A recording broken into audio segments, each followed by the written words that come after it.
In this video, I'll be going over some adaptive leadership concepts and how they relate to our course. As you read in Chapter 1 of Leadership Can Be Taught by Sharon DeLoz Parks, the framework for understanding and practicing leadership requires 4 critical distinctions where we move from this to this.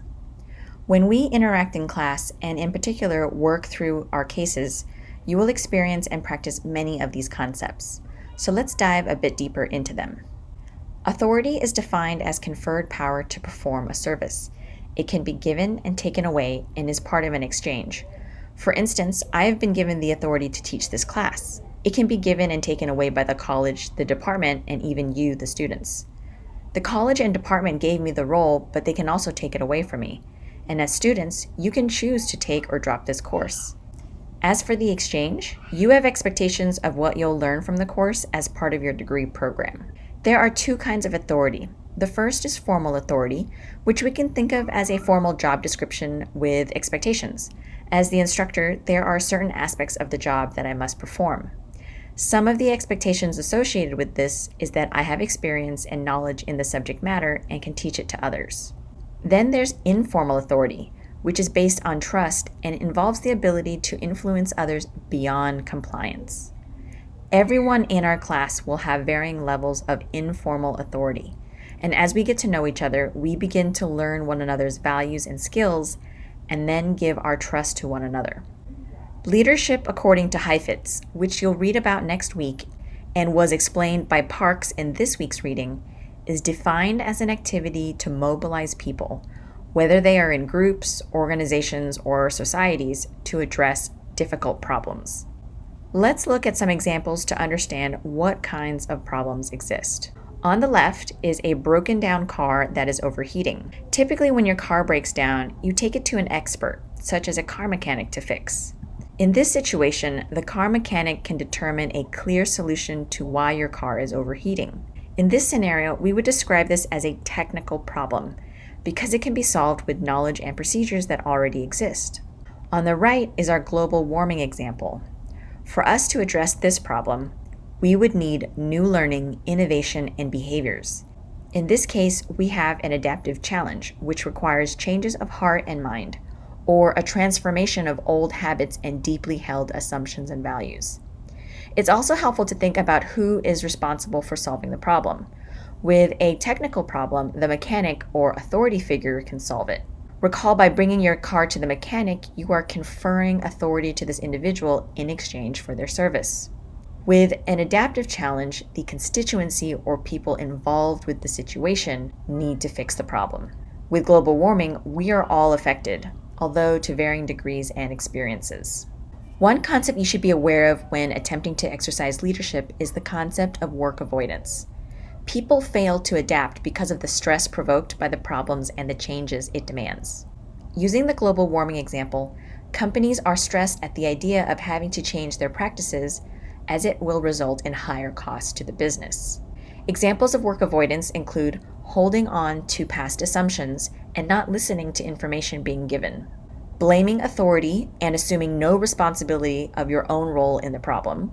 Scapegoating is another form of the blame game, but it can apply to any one person or group and doesn't necessarily have to be an authority. Externalizing the enemy places the blame on others outside of our organization or group. Climate change deniers are an example of those who deny the problem even exists. And jumping to conclusions involves making a conclusion or decision without having all of the information. Lastly, finding a distracting issue or changing the subject is another form of work avoidance, which may restore stability and feel less stressful than facing and taking responsibility for a complex challenge head-on. As our class experiences our group's adaptive challenges, pay attention to when you or others might be participating in work avoidance so that you can address it and bring our group back on track. When we interact through discussions in our class, we want to generate enough conflict to encourage us to progress. To orchestrate conflict effectively, think of yourself as having your hand on the thermostat and always watching for signals that you need to raise or lower the temperature in the room.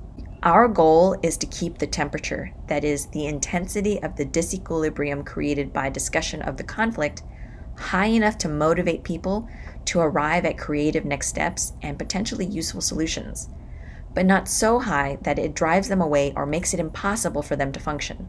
The image here of cooking illustrates how if the temperature is too low, the food won't cook properly, and if it's too high, it can burn the food.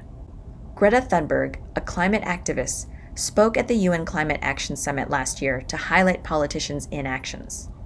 In this case, she was trying to raise the temperature in order to encourage us to do something about climate change. Something to remember, the harder the adaptive work, the stronger the holding environment must be to contain divisive forces. So what is a holding environment? A holding environment consists of all those ties that bring people together and enable them to maintain their collective focus on what they are trying to do. Our course is an example of a holding environment. We are a collective or group attempting to learn in the midst of a pandemic. The way I've designed the course is to provide appropriate adaptive challenges and supports that will help you do the adaptive work without stressing you to the point that you can't function. Here's a visual. On the left here is the level of disequilibrium, and on the right here is time. So if we think about time in terms of the semester for our course, this is the level of disequilibrium that we would strive for. If we were dealing with a technical challenge, say we have an issue with Zoom, that is something that we might have difficulty tolerating. Notice that, hey, we have to make some change and fix it, and then address it by asking an expert, perhaps someone in the IT department, to help us out. As for an adaptive challenge, the group will need to keep us at a level of disequilibrium in which we are willing to be productive and address our learning and the changes that need to be made in our class.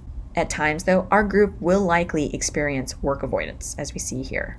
Let's talk about some of the ways one can raise or lower the temperature. Note that I am not the only person that can engage in these practices. Everyone in our class can exercise leadership and these practices here in order to help our group address our adaptive challenge. Now, you might be wondering, what is our class's adaptive challenge? Well, we will be exploring that as a group throughout the semester, as it's different for every class and cohort. I have some ideas of what our adaptive challenges might be based on the current environment and situation, but I won't really know until we engage with one another and let the group dynamics happen. So some ways to raise the temperature is to draw attention to tough questions. Rather than avoiding them, when someone brings up a difficult question for us to reflect upon, give time and attention towards it. Another way is to give people more responsibility than they're comfortable with. Rather than me taking up all of the burden, I can give the work back to the class for us to examine ourselves. Another method is to bring conflicts to surface. In groups, conflicts are inevitable, and allowing them to arise and be addressed can shed light on what's going on in the group. Another way is to tolerate provocative comments. That is not to say to allow offensive comments, but rather comments that are thought-provoking that might be different than what the majority is thinking. Allowing all voices and perspectives in the space will encourage more critical thinking. And lastly, using dynamics in the room to illustrate some issues facing the group.